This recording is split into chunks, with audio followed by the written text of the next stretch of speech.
Bonjour à tous et bienvenue dans cette vidéo qui s'inscrit dans la série d'initiation au système d'exploitation Linux. Alors aujourd'hui, on va s'intéresser au droit d'accès aux fichiers. Alors en tapant dans un terminal la commande ls avec l'option "-l", on peut consulter les droits d'accès à un fichier. Mais pour comprendre cela, il va falloir définir les éléments suivants.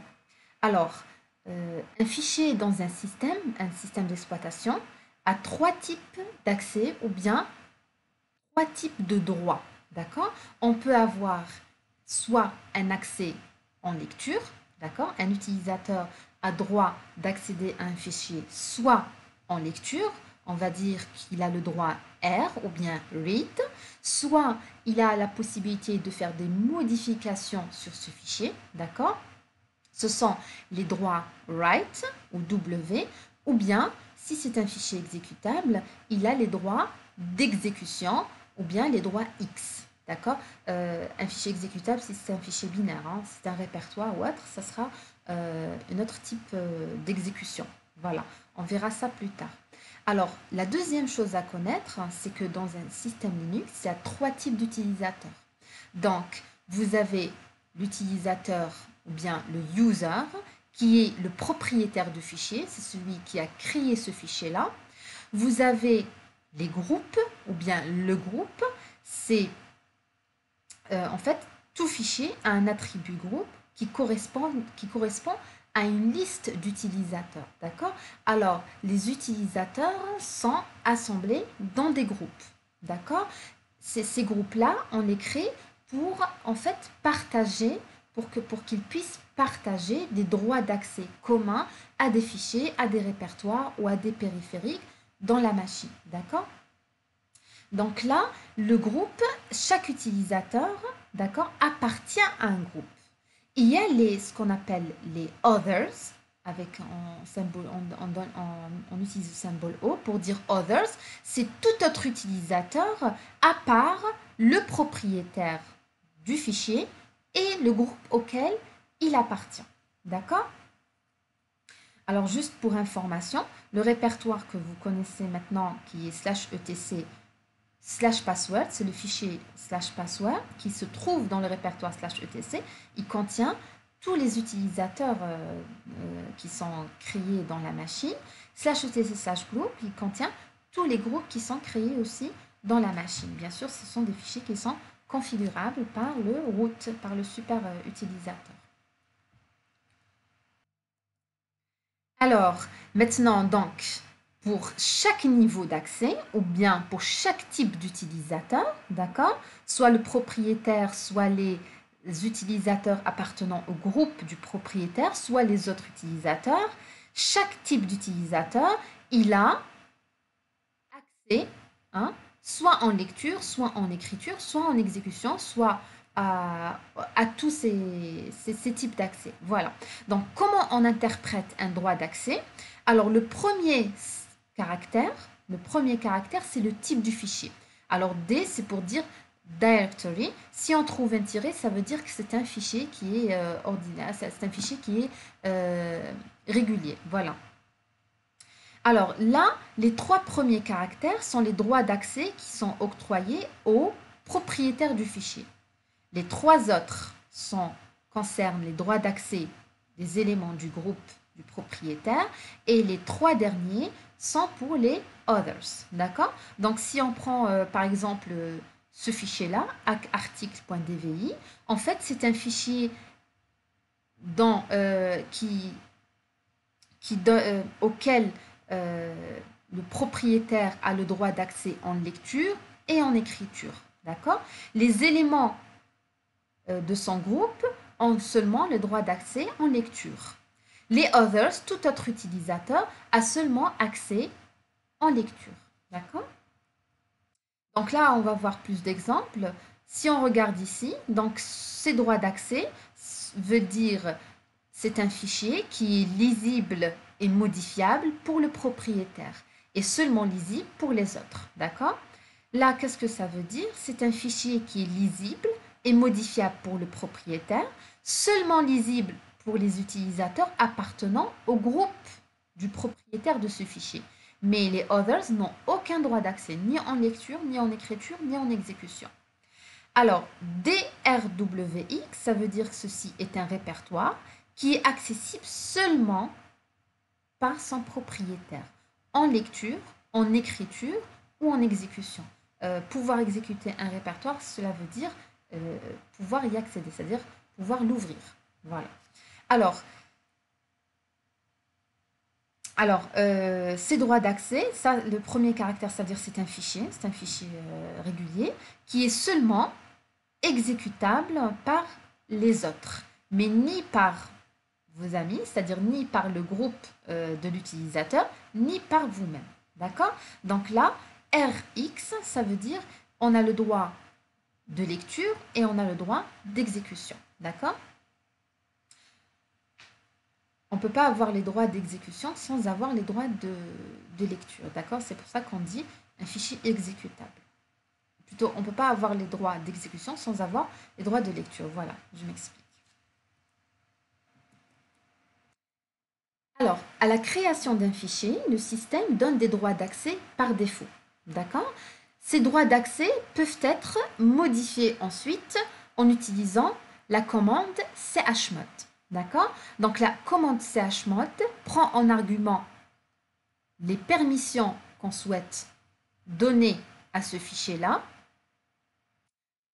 Et ensuite, en argument, on va donner le ou les fichiers qui sont concernés par ce changement de permission. D'accord? Alors, pour cela, la commande chmod accepte deux formats pour positionner ou bien donner les droits d'accès.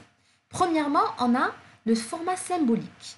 Alors, le format symbolique, vu qu'on a trois catégories d'utilisateurs, donc on va donner des symboles pour chaque type d'utilisateur. Donc U pour user, c'est-à-dire le propriétaire, G pour groupe, le groupe de l'utilisateur propriétaire, et O, c'est pour dire others. Plus le symbole A, c'est pour dire all, si on veut faire allusion à tous ces types d'utilisateurs confondus.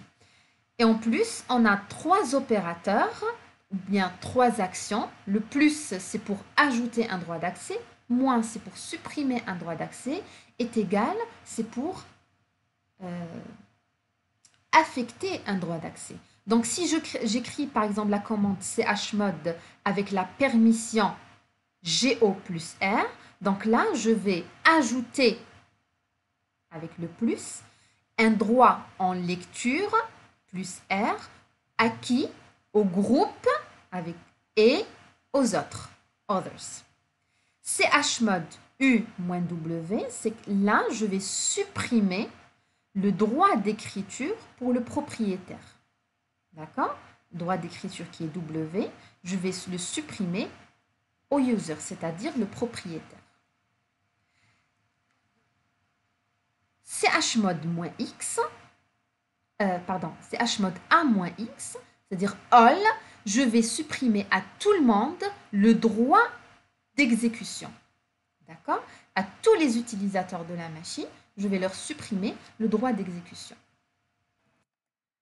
Un exemple, si j'ai par exemple un fichier linux.txt, si je veux connaître ses droits d'accès, je vais utiliser la commande ls-l linux.txt. Donc là, j'ai les droits d'accès de ce fichier-là. On peut les interpréter comme suit. Donc, c'est un fichier régulier. L'utilisateur a le droit de lecture et d'écriture. Le groupe a le droit de lecture et de modification ou bien écriture. Et tout autre utilisateur de la machine a seulement le droit de lecture. Maintenant, si je suis cette commande avec la commande chmod O plus W, alors qu'est-ce que je retrouve si je tape la commande ls-l? En fait, les others vont obtenir les droits de modification. Donc là, je vais retrouver un W ici. D'accord? Les others vont obtenir un nouveau droit qui est le droit de modification. Voilà, donc là, je retrouve le W. Là, j'ai d'autres exemples. Si j'ai ces droits d'accès-là pour un fichier linux.txt, maintenant, si j'écris chmod user est égal rwx, là, c'est une affectation, c'est-à-dire je ne vais pas ajouter quelque chose par rapport à ce qui existait déjà.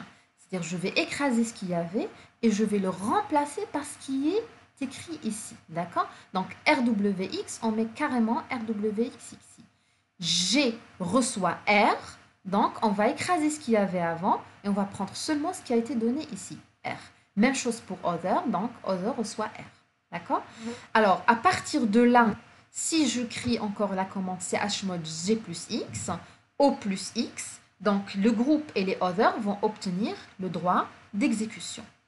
Chmod A moins X, donc all moins X, donc tout le monde, on va leur supprimer le droit d'exécution.